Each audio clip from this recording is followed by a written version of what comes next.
안녕하세요. 김성길 목사와 함께하는 사람 이야기 제2단원의 G7 과정입니다. 전 시간에 이어서 이 시간은 14-2회가 되겠습니다.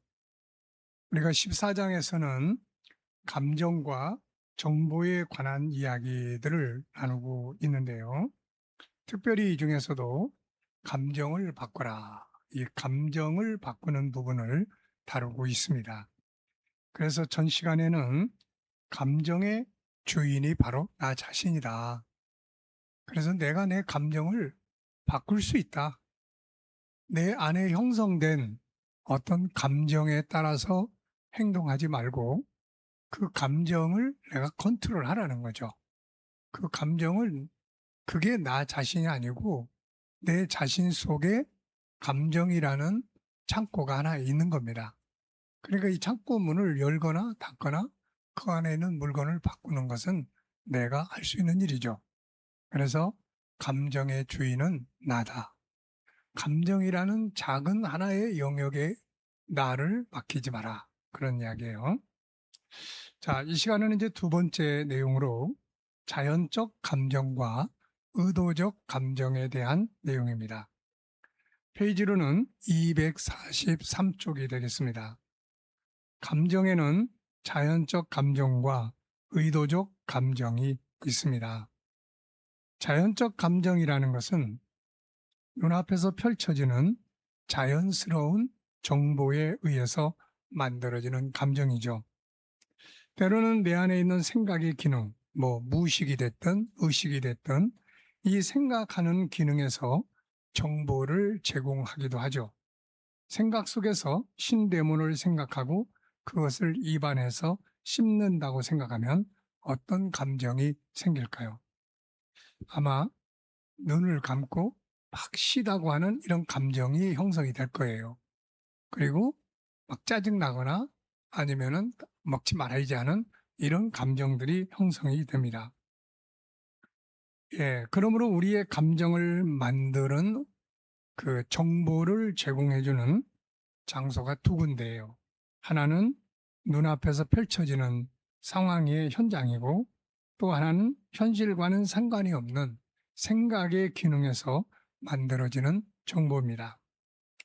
때로는 기존의 생각에서 또 생각이 또 가지처럼 뻗어나와서 그게 내 감정을 만들어 주기도 합니다. 속에서 항상 실패한 기억만을 정보로 제공을 한다면 우울한 감정이 만들어질 수밖에 없는 거죠. 나에게 상처를 준 사람들에 대한 생각이 계속 떠오른다면 분노의 감정이 만들어지게 됩니다. 반대로 즐거웠던 내용들을, 정보를 꺼내주면 다시 즐거운 감정으로 변하게 되는 거죠. 자, 의도적인 감정이라는 것은 이것과 좀 다른 분야예요. 자기 스스로가 이래서는 안 돼. 어떻게 바꿔볼까? 억지로라도 웃어보자. 이와 같이 의도적으로 자기 자신의 감정을 바꾸기 위한 정보 활동을 바꾸는 거예요. 자, 자기 감정을 바꾸기 위해서 행동을 취할 때 그 행동은 새로운 정보를 이 사람에게 제공합니다. 그래서 그 사람의 안에 새로운 감정이 형성이 되는 거죠. 자, 중요한 것은 외부든 내부든 자연적이든 의도적이든 간에 잘못된 감정을 그냥 따라가지 말라는 거죠. 어떤 사람은 슬픈 일을 만났는데 이 감정에 계속 순종해서 따라갑니다. 그러면 슬픔의 감정이 더 커질 수밖에 없는 거예요. 사람들은 때로는 이것을 당연한 것이라고 말합니다.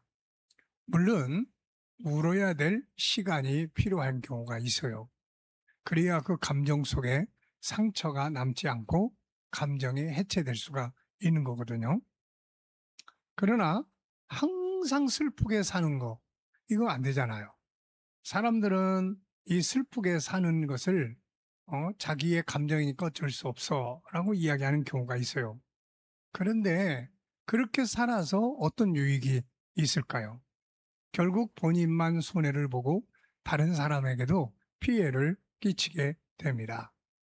그래서 우리는 이 슬픈 감정을 빨리 바꾸도록 하는 게 중요한 거예요.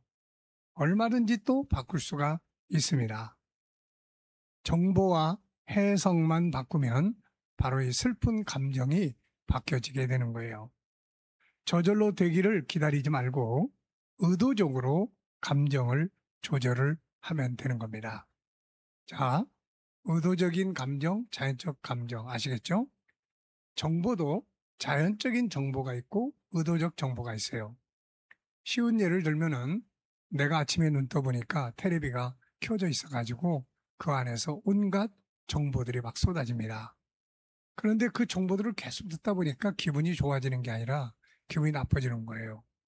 맨날 남의 비판만 하고 그냥 어, 물가 올라가는 이야기만 하고 이러다 보니까 그 감정이 기분이 안 좋은 거죠. 그렇다면 이제 어떻게 해야 돼요? 그냥 그 계속 켜놓고 있지 말고 의도적으로 아유 채널 바꾸자. 그래가지고 좀 재밌고 즐거운 그런 정보를 제공해주는 그런 채널을 딱 틀어놓으니까 내 감정도 또 바뀌기 시작을 하는 겁니다. 이렇게 내가 의도적으로 바꾸는 행동을 의도적 정보 혹은 그렇게 해서 만들어진 감정을 의도적 감정 이렇게 이야기를 합니다. 그런데 기분 나쁘다 그러면서 계속 그 채널에다가 그냥 내버려 두면은 이 자연적, 그냥 자연적으로 펼쳐지는 장면, 이런 것들이 내 안에 또 안 좋은 자연적인 감정을 형성을 하게 되는 거예요.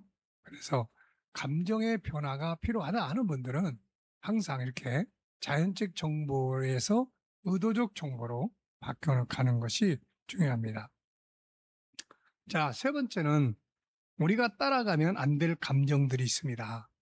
따라가가지고 손해만 보는 감정. 우리 인간관계도 어떤 사람을 계속 따라가면은 손해만 보는 그런 관계가 있죠. 이런 사람들이 그만 따라가야죠. 네. 자, 그래서 우리가 내 감정도 마찬가지입니다.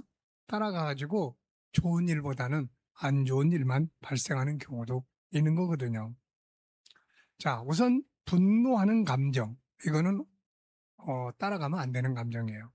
살다 보면 화가 날 일이 많습니다. 그러나 분노의 결과는 너무나 안 좋죠. 문제는 이 감정을 계속 가지고 간다는 점입니다.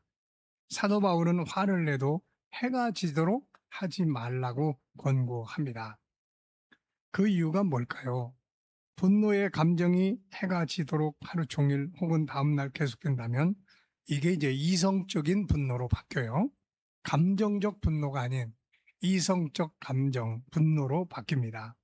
증오심, 그리고 절망감, 우울증, 스트레스 등 분노의 형제들이 모두 몰려 들어옵니다.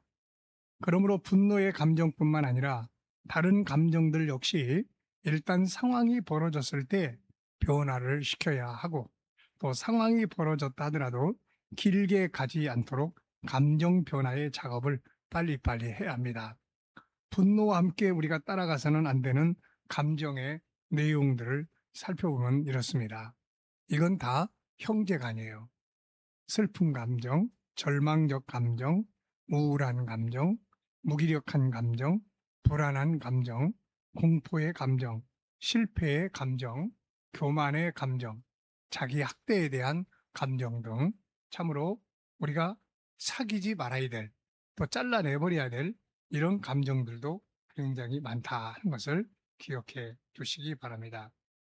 자, 이 시간에는 우리가 의도적 감정과 자연적 감정에 대해서 살펴봤습니다. 이 시간은 여기까지 하고 마치도록 하겠습니다. 내 안에 어떤 감정이 일어나든 내가 그것을 컨트롤할 수 있다는 것 꼭 기억하시고 의도적인 좋은 감정들을 만들 줄 아는 기술자들이 다 돼 보시기 바랍니다. 이 시간 말씀 여기서 마치겠습니다. 감사합니다.